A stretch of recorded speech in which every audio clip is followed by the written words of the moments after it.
Fala galera, beleza? Começando mais um vídeo aqui no canal Bioinvest, rapaziada. Hoje é dia 3 de março de 2025. Oficialmente, né, daqui a alguns dias começa o ano, porque para muita gente o ano começa depois do carnaval. E no vídeo de hoje vamos falar sobre fundos imobiliários, claro, né, o que a gente mais fala aqui no canal. Vamos falar hoje sobre alavancagem, fundos imobiliários endividados. Inclusive hoje eu trouxe 3 gigantes de tijolo que quase todo mundo, que investe de fundo imobiliário, pelo menos um desses tem na carteira. E aí eu quero trazer para vocês 3 fundos gigantes que estão endividados, né? Tem aí dívidas, tem alavancagem. Inclusive um deles está aqui na tela, o XPML11. A gente tem falado muito dele, só que tem mais 2 gigantes aí que estão passando batidos, né? E muita gente não fala muito. Quem ficou no olho do furacão foi o XPML11, mas vamos falar desses ativos aqui também e quais riscos nós temos quando a gente compra um fundo imobiliário desse endividado, com alavancagem. O que pode acontecer com o nosso dinheiro, com o nosso investimento, não é? A gente vai ver tudo isso hoje, como identificar essa alavancagem. Então, um vídeo completaço. Peço só que você deixe o like se você gostar do vídeo. E lembrando que aqui a gente fala de uma forma simples, para que todo mundo entenda. Mesmo que você seja um investidor iniciante, a gente vai falar aqui de uma forma bem simples, para que todo mundo saia daqui entendendo e sabendo analisar um fundo imobiliário antes de colocar na carteira. Maravilha? Bom, pessoal, então vamos entender quais fundos imobiliários eu trouxe aqui hoje. Os outros fundos imobiliários que também estão alavancados, né, pessoal? Mas hoje eu trouxe 3 gigantes ali, cara, pra gente entender, né? Primeiro, o XPML11 tá no olho do furacão. A gente falou sobre esse ativo aqui há alguns dias atrás, né, pessoal? Temos um vídeo completo analisando, entendendo o que está acontecendo com o ativo. Mas também temos aqui, ó, um fundo muito bom, gigantesco, que é o ALZR11, que também tem alavancagem, né? E por último, o cara que é o rei da alavancagem, TRXF11, que por sinal subiu absurdamente esses dias. Quem comprou na baixa aí, com certeza tá rindo à toa. Bom, pessoal, então vamos lá. Primeira coisa que eu quero mostrar para vocês é o seguinte. Alavancagem basicamente é uma dívida, não é? É você usar o dinheiro de terceiros, né, para realizar alguma coisa. Se eu, por exemplo, tenho R$100, mas quero comprar algo que custa 200, eu pego R$100 com alguém ali, ok? Eu compro esse algo de 200, porém eu estou alavancado. Eu tenho uma dívida de R$100 que eu peguei. Então, alavancagem é você ter dívidas, você tem que pagar, você tem compromissos a arcar, não é? Mas aí tem um detalhe importante, se você não sabia, você vai saber agora. Um fundo imobiliário, por lei, ele não pode pegar dinheiro emprestado. Ele não pode ir lá no banco e, vou pegar aqui 3 milhões de reais emprestados para comprar um imóvel ali, depois eu vou pagando aí o banco, né, com o dinheiro do imóvel. Ele não pode fazer isso. Ele não tem como pegar dinheiro emprestado e também não pode colocar os seus imóveis como garantia. O que um fundo imobiliário faz então para ter esse dinheiro? Essa que é a questão. Como que um fundo imobiliário ele consegue se endividar se ele não pode pegar um dinheiro emprestado com alguém?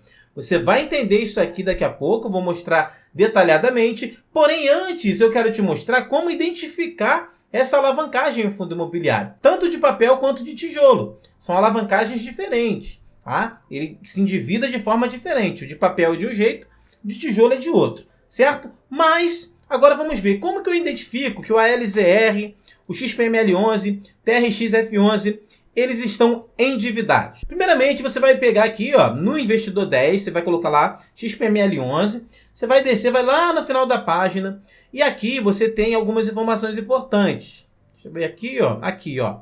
Você tem fato relevante, você tem relatório gerencial, você tem tudo. Pega aqui o informe mensal, tá? Então aqui o informe mensal ele vai informar as negociações, tá? Mensais do ativo, né? Quanto que ele está devendo, quanto ele pagou, quanto é o patrimônio, quanto de ativo. Então ele tem todas as informações ali dessa parte financeira do ativo. Então você clica em abrir, você vai cair aqui, ó, no relatório, no informe mensal, né? Então você faz isso para o fundo imobiliário que você quiser saber essa informação. Eu quero saber se esse fundo tem alguma dívida, como que é, certo? Aqui no informe mensal, o que você vai fazer? Primeiro ponto que você precisa analisar é quanto que vale o ativo, né? Qual o valor do ativo total e qual é o patrimônio líquido do ativo. Por quê? A gente sabe se tem dívidas ou não tem pelo patrimônio líquido. Eu sei que o meu ativo total vale 100 mil, mas eu tenho 50 mil de dívidas. O meu patrimônio líquido é de 50 mil, certo? Eu tenho que tirar o valor da dívida e o meu patrimônio líquido é somente o que não tem dívida. Beleza? É assim que a gente calcula o nosso patrimônio líquido, fundo imobiliário também. Então a gente vem aqui, ó, na parte de ativo, tá vendo aqui, ó, número 1, ativo. Você vai olhar, ó, qual o patrimônio do XPML11? O ativo total dele. O ativo total, todos os ativos que ele tem ali, dá um total de 7,8 bi. Não? Então 7,8 bilhões, beleza. E qual é o patrimônio líquido? 6,4 bilhões. Opa, então eu já sei que aqui tem uma diferença. Se todos os ativos somados ali passam de 7,8 bilhões, por que o patrimônio líquido dele é de 6,4 bilhão? Porque descontou ali alguma coisa, não é? E aí a gente vai olhar então aqui no passivo do ativo. Informação importante e básica para quem está começando a investir e pensa em patrimônio. Primeira coisa, você precisa saber o que é um ativo, o que é um passivo. Não é? O que é um ativo? O ativo é tudo aquilo que coloca dinheiro no seu bolso. Tá? E passivo é tudo aquilo que tira dinheiro do seu bolso. Então, a primeira coisa básica que a gente precisa entender é sobre ativo e passivo. Tá? Diferente de renda passiva e renda ativa. Quando a gente fala de renda, renda passiva é aquela que entra dinheiro no seu bolso sem você fazer nada, sem você estar presente. E renda ativa é aquela que você precisa trabalhar, o trabalho tradicional, para entrar dinheiro no seu bolso. Aqui é diferente, tá? Ativo, tudo que tem, todos os bens do ativo. Vamos olhar então no passivo para entender essa diferença aqui. Dentro da informação de passivos, nós temos aqui, ó, a taxa de administração, né? Lembra que tem a taxa de administração a pagar, né? Os rendimentos a distribuir, que ele entregou de rendimentos. E aqui a gente já começa a ver, ó, a primeira dívida, né? Obrigação por aquisição de imóveis. Então ele comprou imóveis e tem que pagar esses imóveis, certo? Então tem aqui, ó, 679 milhões. Inclusive aqui está o grande fuzuê do XPML11. Esses imóveis aí, ó, esse valor que ele tem que pagar até 2025, grandes valores, e tem menos dinheiro para pagar, né, do que a dívida. A dívida está maior do que dinheiro para receber. Então aí que foi o fuzuê total, tá? E aqui embaixo ele tem também, ó, obrigações por securitização de recebíveis, tá? Mais de R$500 mil. E a gente vai falar daqui a pouco sobre isso aqui, tá? Obrigação, o que é essa securitização de recebíveis? Então aqui, veja que é muito fácil identificar a dívida de um fundo imobiliário. Você olhou o ativo, né? Total tá 7,8 bi. Qual o patrimônio líquido? 6,4. Opa, descontando alguma coisa, tem coisa aí, tem dívidas. Você vai olhar lá na informação de passivos e você vai entender que ele tem obrigações por aquisição de imóveis, né? E também tem aqui, olha só, obrigação por securitização de recebíveis. Então o fundo está alavancado, certo? Mesma coisa, o ALZR11. Eu vou olhar também o informe mensal dele, né? Informe mensal. Vou vir aqui, ó, no ativo total, está aqui, ó, 1,6 bi, né? E o patrimônio líquido, 1,2 bi. Opa, tem uma diferença aqui de mais ou menos 400 milhões. Onde está essa diferença? Vamos olhar aqui, ó, no passivo do ativo, tá? Ativo aqui tudo que entra, né? Dinheiro de aluguel, dinheiro de investimento na renda fixa. E aqui no ativo é tudo que sai. Então, a gente vê que ele tem aqui, ó, obrigação por aquisição de imóveis. Vamos ver se tem alguma coisa, ó, 131 milhões. Tá vendo? E tem aqui abaixo, ó, 215 milhões também em securitização de recebíveis, certo? Então, ele tem uma dívida menor do que o XPML11, mas também tem um patrimônio bem menor, não é?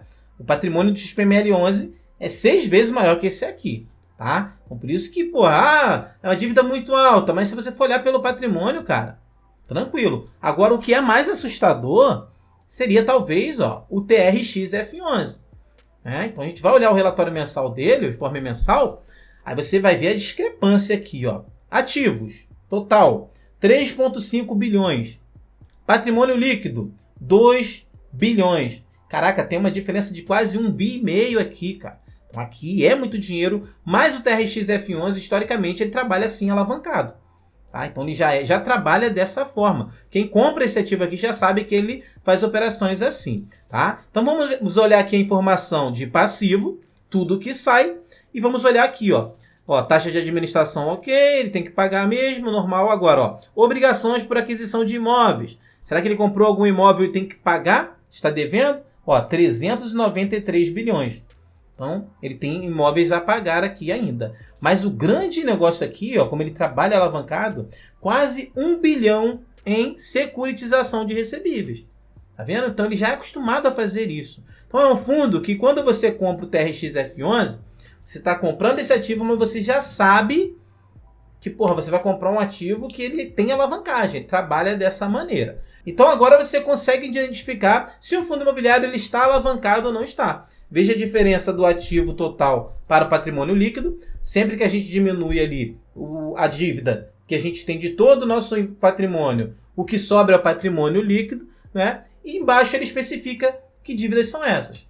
Uma é a obrigação com imóveis que ele comprou o imóvel, tem que pagar. A outra é securitização de recebíveis, certo? Mas agora vamos entender o que seria essa alavancagem. Se um fundo imobiliário não pode pegar dinheiro emprestado, como que ele está endividado? Como que esses fundos imobiliários têm essas dívidas aí? Como que isso acontece? Tanto de papel quanto de tijolo. Bom, então primeiro a gente já sabe que a alavancagem é quando a gente usa dinheiro de terceiros para fazer um investimento. A gente está fazendo investimento em um imóvel, comprando alguma coisa com dinheiro que não é nosso. Né? Quando você compra uma casa financiada, você está alavancado. Você comprou aquela casa para alugar ou para morar, porém você está usando o dinheiro do banco. Né? Então você tem que pagar o banco, você está alavancado. Né? E aí a gente falou, pô, se eu sei que o fundo imobiliário não pode pegar um dinheiro no banco, como que eles se alavancam? Como que eles se endividam? Vamos começar com o fundo de tijolo. Primeira forma de um fundo imobiliário de tijolo se endividar é comprando um imóvel que já tem dívidas. Então ele vai lá negociar um galpão logístico, certo? O galpão logístico custa 200 milhões. Beleza, mas o dono do galpão tem 100 milhões em dívidas. Então ele vende para o fundo imobiliário por 100 milhões, o galpão, né? E os outros 100 milhões de dívida, quem assume? O fundo imobiliário. Então, quando a gente olha lá no relatóriozinho, no informe mensal, a gente tem aqui, ó, obrigações por aquisição de imóveis, tá? Isso pode incluir também a dívida que o imóvel tem. Então, se eu olhei lá, pô, tem obrigação com aquisição de imóvel. Pode ser também essa questão de ter comprado o imóvel, pagou uma parte e agora assumiu as dívidas do imóvel, ok? Segunda forma dele se endividar, pessoal, compra a prazo. Ele pode comprar um imóvel para pagar parcelado, que é o caso do XPML11. Ele comprou um imóvel e parcelou em não sei quantas vezes. 3 vezes, deu uma entrada e vai pagar em 3 vezes. Vai pagar agora a última parcela de mais de 600 milhões. Deu todo esse fuzuê aí, não é? Então ele comprou um imóvel a prazo. Enquanto ele não pagar essa dívida, ele está alavancado também. Veja que ele não precisou pegar dinheiro com ninguém. Ele apenas comprou o imóvel, negociou ali e vai pagar parcelado. Ele tem dívidas e essa alavancagem também está nessa abinha aqui, ó, obrigação por aquisição de imóveis, né? E essa aqui, ó, que é a que tem a maior parte aqui em todos eles, securitização de recebíveis. O que seria isso? Essa é a terceira forma que o fundo imobiliário tem para se alavancar, que basicamente é o quê? É o CRI, é o CRI. Não tem o CRI, que um fundo de papel tem? Que a gente fala, o fundo de papel ele empresta dinheiro e recebe juros, né? O fundo de papel ele investe em CRIs, o CRI. E o fundo de tijolo, se ele precisa de dinheiro, ele pode pegar o imóvel que ele tem, por exemplo, o galpão logístico, ele tem inquilinos dentro desse galpão que vão pagar esse aluguel nos próximos 15 anos. Sim. Então ele precisa de todo esse dinheiro agora, só que o dono, o camarada lá, o inquilino, ele não quer dar todo o dinheiro de uma vez. Ele vai pagar por mês igual eles combinaram. Mas o fundo imobiliário precisa de todo esse dinheiro agora para aproveitar a oportunidade de comprar um outro imóvel. Então ele faz o quê? Ele antecipa todo esse valor, um investidor vai lá e compra esse CRI, muitas vezes um fundo de papel, né? Vai pagar esse valor total para o fundo imobiliário, claro, vai pagar um pouco menos.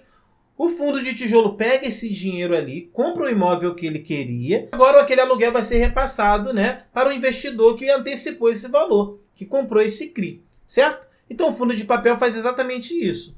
Ele antecipa o valor de aluguéis, né, para algumas empresas e vai recebendo aquele aluguel ali com juros todos os meses, tá? E aí eles sempre negociam uma taxa de juros. IPCA mais alguma coisa, ou CDI mais alguma coisa, tá? Então essas são as 3 formas de o fundo de tijolo se alavancar. E o fundo de papel, como se alavanca, gente? O fundo de papel ele tem um CRI, não é? Ele investe no CRI. Ele também não pode pegar dinheiro emprestado. Então o que ele faz? Uma operação compromissada. Ele pega um CRI desse, uma negociação dessa que ele fez, ele vende para um investidor, o investidor antecipa esse valor para o fundo de papel também, né? Paga um valor para esse fundo de papel, só que ele vendeu esse CRI para o investidor com uma garantia de recompra lá no final de um período. Então, ó, vou te vender esse CRI aqui, essa negociação, você me paga todo esse valor agora, beleza?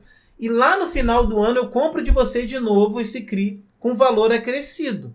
Então ele vai colocar uns juros ali. É como se, por exemplo, para você entender de uma forma mais fácil, você tem um iPhone que custa 15 mil, um exemplo. Você precisa desses 15 mil agora, mas você não tem, só tem um iPhone ali. Então você conversa com um amigo seu, fala, ó, vou te vender esse iPhone aqui, você me dá aí 14 mil, tá? Quando chegar no final do ano, eu te pago com 16 mil.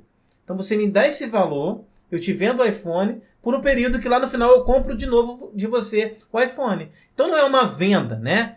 É um empréstimo, tá? Só que é uma venda compromissada, uma operação compromissada. É assim que o fundo de papel se alavanca. Ele vende um ativo com compromisso de recompra lá no final. E aí, enquanto ele não paga isso aí, ele está alavancado também. Quando chega no final do período, ele fez esse pagamento, ele não tem mais alavancagem. Agora, Bel, como que eu sei que uma alavancagem é boa ou é ruim? Isso vai depender muito também do fundo imobiliário, se ele vai dispor dessa informação. Mas, normalmente, uma negociação boa de alavancagem, ela é casada, ela é bem casada. Vamos imaginar aqui que o FII de papel ele fez uma venda de um CRI, uma venda compromissada, né? E ele vai receber ali, vai pagar IPCA mais 7. Ele fez uma operação, né, se alavancou, pegou um dinheiro, e por esse valor ele vai pagar ali IPCA mais 7. Isso que ele vai pagar. Com esse valor agora, ele precisa comprar um outro CRI e receber IPCA mais 8, IPCA mais 9, receber mais do que está saindo. Então, se ele conseguiu fazer isso, ele fez uma boa alavancagem. E qual o ponto-chave dessa alavancagem? Que está casada, IPCA com IPCA. Então, se tem IPCA de um lado, da dívida, e IPCA do dinheiro que entra, não vai mudar a inflação, né? Isso aí não muda. O que muda? A diferença, IPCA mais 7 lá, IPCA mais 8 aqui que ele recebe. Tá show de bola. Quando que a gente tem problema? Que aconteceu recentemente com o CPTS 11. Quando você acaba descasando esse indexador. Por exemplo, eu fiz uma operação compromissada, né? E vou pagar IPCA mais 7, e aí eu comprei um CRI aqui que vai me pagar CDI mais 3. Porra, tá descasado. IPCA lá, CDI aqui. Ah, mas o CDI, a taxa Selic, tá subindo, tendência de alta, tá muito alta aí. A gente vai ter um retorno maior nesse momento, ok. Enquanto estiver assim, tá bom. Excelente negócio do gestor. Mas aí, se a taxa de juros começa a cair, o CDI cai juntinho, esse cara vai receber menos dinheiro do que está saindo. E aí foi o quê? Uma operação, uma alavancagem descasada, uma alavancagem ruim. Então, uma alavancagem boa, ela é bem casada, entendeu? Bem estruturada. Ah, mas por que alguns gestores fazem isso? Porque, né, eles entendem que pode acontecer essa questão da taxa Selic subir muito nos próximos anos e eles tiram uma vantagem disso aí. Mas pode dar ruim. Então, se você tem uma alavancagem bem casada ali, tá show de bola, certo? Então, nem sempre uma dívida é ruim. Inclusive, para fundo de tijolo, quando ele faz essa operação, lembre-se que ele se alavancou, mas ele está acumulando imóveis. Aquele dinheiro que ele pegou ali, ele comprou mais um imóvel. Parou de pagar, fez de novo o processo, que é o caso do TRXF11, ele tem diversos imóveis e vai comprando vários e vários imóveis. Se ele sabe fazer isso bem feito, cara, não tem problema. Muito pelo contrário, ele está aumentando ali o patrimônio. Qual o maior risco que a gente tem com fundo alavancado, de comprar um fundo alavancado? O primeiro risco é esse que eu falei com vocês, né? Esse descasamento dos indexadores e o prazo, né, da negociação. Isso é o risco principal para o ativo tomar prejuízo.